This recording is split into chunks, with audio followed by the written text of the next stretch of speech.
Hey YouTube! So you may have seen some of my videos where I've transformed this old 1995 Mitsubishi Delica into a camper van. And if you haven't, I'll go ahead and put a link up to the playlist up here and as well as down in the video description down below. So in this video, I'm going to share with you some upgrades I've made. I've added a battery bank, solar panel, plus an inverter to power the battery bank off the alternator of the vehicle, and a refrigerator. So let me just show you these upgrades. As I've discussed in previous videos, I like to keep my camper van conversion real simple and inexpensive. So everything in here is modular. I can convert this van from a camper van into a cargo van in about an hour and back and forth. And so I like to keep everything simple, modular, and I've kept that philosophy with my power system as well. Yeah, everything I'm going to show you, I actually installed about almost a year and a half ago. And I've got about 75 days with this system in my van out camping on camping trips, including on a 52-day trip down to the American Southwest last winter. So everything's held up really well. I'm really happy with how everything worked. And let me show you. So in line with my goal of keeping things simple, I decided to go with an off-the-shelf, fully integrated battery bank for my electrical system. And here it is right here. So this is the Bluetti AC 180 power bank. It's their 1100 watt hour system. I believe their current version of this is the AC 180P, which is upgraded to 1400 watt hours. So that's the current modern version of this. And I've just got it strapped down to the van right here with a strap over the top and a strap around the front, kind of sucking it down to the floor and against my my steel box back there, which itself is bolted to the floor. So it's pretty secure for driving around. I've had this installed for about a year and a half now, and I've got to say I've been really happy with it. It's not let me down once. It pairs real nicely with the solar panel and the inverter and the refrigerator I'm going to show you here in a bit. The main reason I went with a fully integrated off-the-shelf battery bank like this versus buying like separate components and integrating them all into the van myself is basically simplicity. Here it is, a full system in a box, strapped down to the van right here. Didn't have to calculate or spec or buy individual batteries or battery chargers or max power point trackers, battery monitors, AC inverters, and calculate all the wire gauges and buy connectors to integrate it all together. It's all right here in this one box, ready to go. Really like that. I can even take it out of the van if I want to and use it for other applications to back up power at my house or put it in our camper trailer. Whatever. It's very portable and easy to use. So this model uses a lithium iron phosphate battery technology, which has greater life and performance than traditional lithium-ion batteries. It's got plenty of USB outputs here. It's got 4 USB-A and 1 USB-C. So it's got 4 20-amp AC outputs here with pure sine wave outputs. It has max power point tracking for the solar panel. It has battery health monitoring, temperature protection, all that built in, all in one box. Don't have to go thinking about specking out and buying all those parts on my own. It even has a wireless phone charger here on top. I can put my phone there and charge that at night. And down here it has your typical 12-volt automotive port, which I use to run my refrigerator, as well as my diesel heater. So I got options there. I have that split back here, so I can run both of them at the same time, both the refrigerator and the diesel heater at the same time. Yeah, so I've been pretty happy with the unit. It served me really well. Have had absolutely no problems with it at all. Now, as far as keeping it charged, I've got several different approaches for that. So this is the first way I recharge my battery bank. It's a solar panel mounted up here on top of the roof. This is a 100-watt panel. I got it at Harbor Freight on sale for I think about $100. And I've got it mounted to my roof rack. It's recessed below the bars here because I only have about a 3/4 of an inch of clearance between the bar and a structure at home that I park under. So everything has to be flat here. The panel is just bolted to these aluminum channels, which are then attached to my roof rack crossbars with steel band clamps. Yeah, I've got the panel mounted on my back two bars on the side here. That gives me space on the far side to mount a narrow cargo box, like the kind that you'd use for skis. And then I can also use this space just in front of the solar panel. I have a basket that can go there. I carry about 5 gallons of extra diesel fuel. So really maximizing the use of the space on top of the van. I also can mount my sea kayak right over the top of the solar panel. I've got space on the back bar and then space on this forward bar to mount the saddles that hold the kayak. The kayak will just cross over the top of the solar panel. Now, if the panel mounted horizontally on the roof, I don't get 100 watts from it. On a sunny day, I'll get somewhere between 60 and 80 watts of power from the panel. The wiring from the bottom of the panel runs across the roof here, attaches with these little magnetic clips. Then the wiring runs down the side of my slider door, down here, again attached with those magnetic clips, down here to the bottom.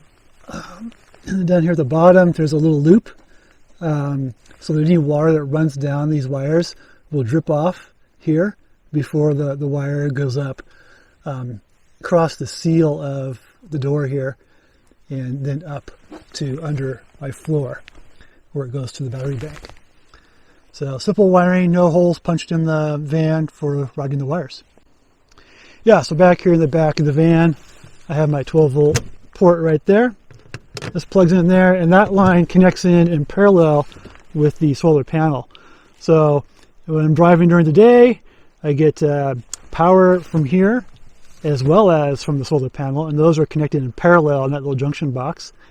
And then if I'm driving at night, I've got 12 volts from the van. So there's two DC charging solutions there. Yeah, so like I said, on my trip to the American Southwest, I was down there for about 50 days last winter, and the solar panel was great down there. Like I said, I got about 65 watts out of it, generally speaking, on sunny days. And I also had this idea to carry a second solar panel, another 100-watt solar panel, a portable panel that I could set up when I'm camping. I could set it up and I could manage it to keep it aiming at the sun the whole time. And while I was camping, and get a full 100 watts out of it, and attach that in parallel with the panel I have now. And so I have provisions for that. Down here, these Y connectors. I have the solar panel coming in here, and then going out to the power box here. I can attach the second solar panel here, and then it would have both of them in parallel. But what I found was that second solar panel was just really too big. It folded in half.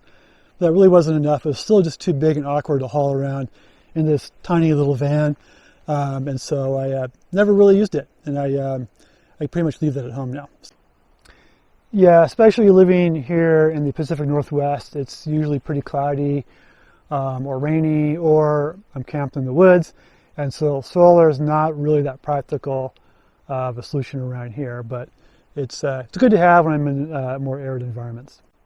So another way I can charge my battery bank while I'm driving is through an inverter that I installed in the van that's connected to the van's battery. Let me show you it here. So down here under the passenger seat, the front passenger seat, I have this 375 watt Victron inverter. And it's connected to the battery through these heavy cables here. Yeah, so these cables connect to the battery terminals and go through this 40 amp fuse here. And then the cables go down through the firewall of the van and into underneath the front seat to the Victron inverter here. Now, this is definitely a departure from my keep it simple concept. But I found this really helpful, especially here in Washington where you can't really depend on the solar that much. This really does a good job of keeping my battery bank filled up.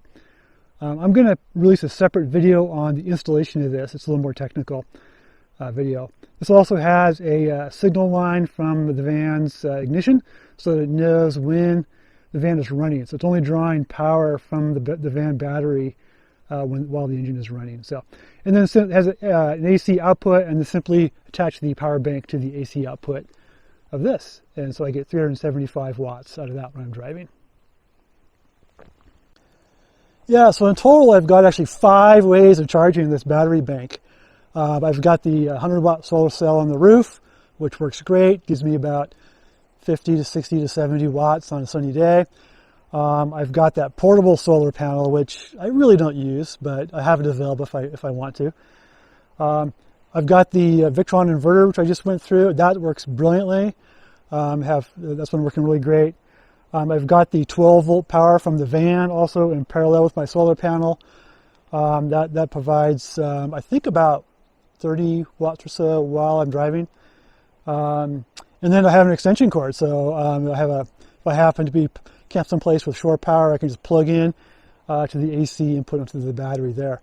I've only used that once because I don't typically camp in places that have shore power, but that's available if I need it. So yeah, 5 different ways of charging, and the system has been working great. I've had absolutely no problem at all with it. Okay, so let's take a look at the refrigerator. Now, this here is the IceCo JP30 refrigerator. Just slides out like this, and boom, there's your refrigerator. Now, I don't have anything in it on this trip here because this is just a short camping trip I'm on, just one night. Just happened to fit in this space in my van perfectly. I didn't really plan that, but it happens to fit just right. The slider here is a third-party slider. It's not the IceCo slider. I think it's identical to the IceCo slider, but it's less expensive. The only mod I had to do is this handle here was bent a little bit more this way originally, and I had to bend it back so that it didn't interfere with the back door of my van when I closed it. But anyway, the slider tray is just attached to a point on the floor of my van that was originally used to hold the seats in place. So this refrigerator has 32 quart capacity, or 30 liters. Perfect size for me. I used this on my 52-day trip in the desert Southwest. Had all kinds of food in here, hamburger and lunch meats, cheese, yogurt, milk, all that kind of stuff in here. Worked great, no problems with it. It does take a little bit of time to initially get down to temperature, but it has this max setting here that you can use that makes it run faster, and I can usually just have the refrigerator run for a couple of hours before the starting of a trip.